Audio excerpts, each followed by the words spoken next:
Okay, my name is Nick Kovacs, and this is my presentation on why the resource curse is real, looking at natural gas production in Ohio.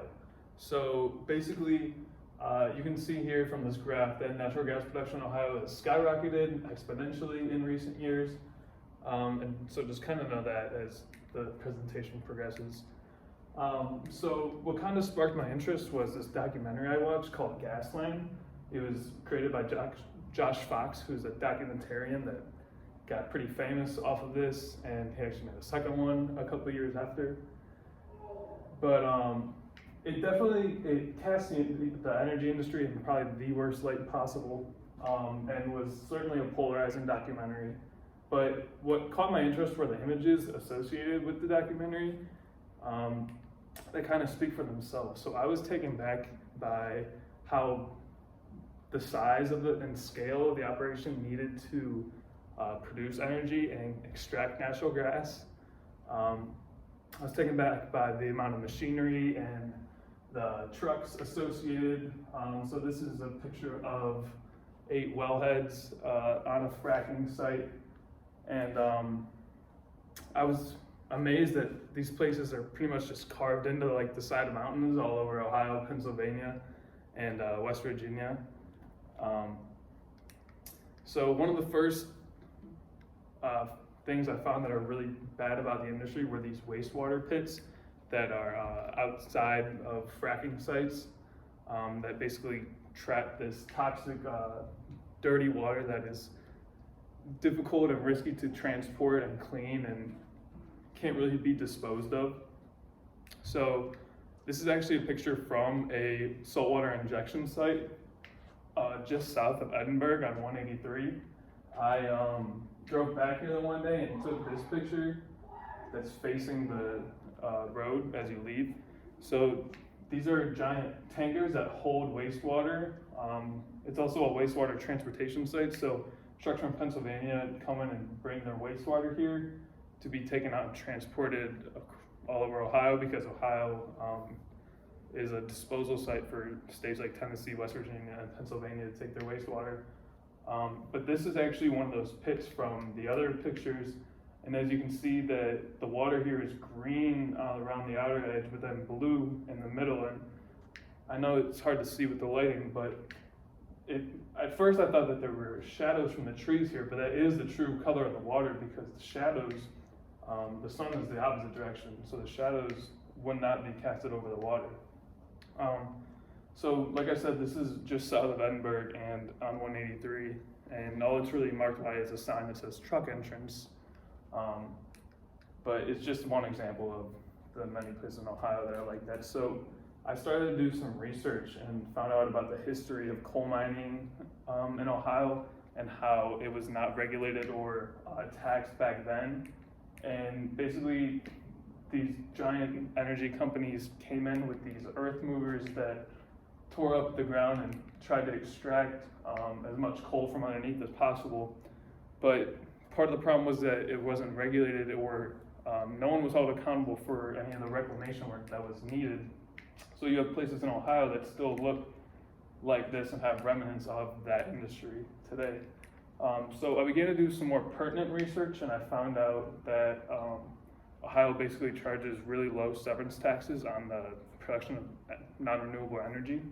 2.5 cents per 1,000 cubic feet of natural gas and 10 cents per barrel of oil are really low when you look at comparisons of other states who charge, rather than charging on the quantity of resource extracted, they charge on the sale of the resource, and they do it based on the market value of the resource. So, and also, as you can see, that flat rate has been in effect since 1983, when there was not nearly as much gas or non-renewable energy production in the state. So looking at this graph, you can see the amount of severance tax revenue generated annually for the past 5 years. It's roughly $60 million a year. Take that in comparison to West Virginia, who gets over $343 million in severance taxes. Pennsylvania, which receives over $145 million. I'm sorry. Yeah, over $3 billion. over 350 million, and Texas, who's also in the billions in terms of severance tax revenue generated. So these figures actually correlate with the last 5 months of natural gas production for these 6 states. So Ohio's it's a little bit more than Colorado. It's pretty similar to Oklahoma and West Virginia. As we saw West Virginia gets about 5 times the severance tax revenue, and Oklahoma generates 214.3 from the tax on gas and 570.8 from the tax on oil. So considerably more as well. And Colorado, who actually produces less gas, collects nearly double our revenue in terms of severance taxes. So after figuring all that out, I talked to these 4 people. The first person I talked to was Susie, and I went in with the question, how can severance taxes be used to generate revenue to better protect the environment? So Susie, she's a geology professor at Youngstown State, and she's done a lot of great work doing like community activist stuff, legislation work. But she was able to tell me a lot about what actually happens on a frac site and all the risks involved with the environment and things like the contamination of drinking water. But she was also able to tell me about how deep the pockets of the people who have interests in keeping this industry lucrative are, mainly just the big corporations that produce natural gas. So after I talked to her, I spoke to Guillermo, who wrote this article about how much Ohio lost out on in severance taxes, and he put me in touch with a guy named Ted Ogg at Ohio River Valley Institute, and Sean O'Leary, and then Ted Ogg at Frac Tracker, who makes reports. They both make reports on this stuff all year round. It's what they do. So I was able to look and actually get this information from Guillermo, and he showed me how, in terms of population and percent change in employment, the red lines, which are the most frac counties in Ohio, are just falling behind and really lag in comparison. So I had to change my question from how can severance taxes be used to help protect the environment to how can severance taxes, why is it that the places that produce the most energy suffer the worst? So in talking with Sean and Ted, they told me about places like Blair and Steubenville and Toronto, Ohio, and the eastern counties of the state where the most energy production happens. And they talked about quality of life things and things affecting those people in a negative way.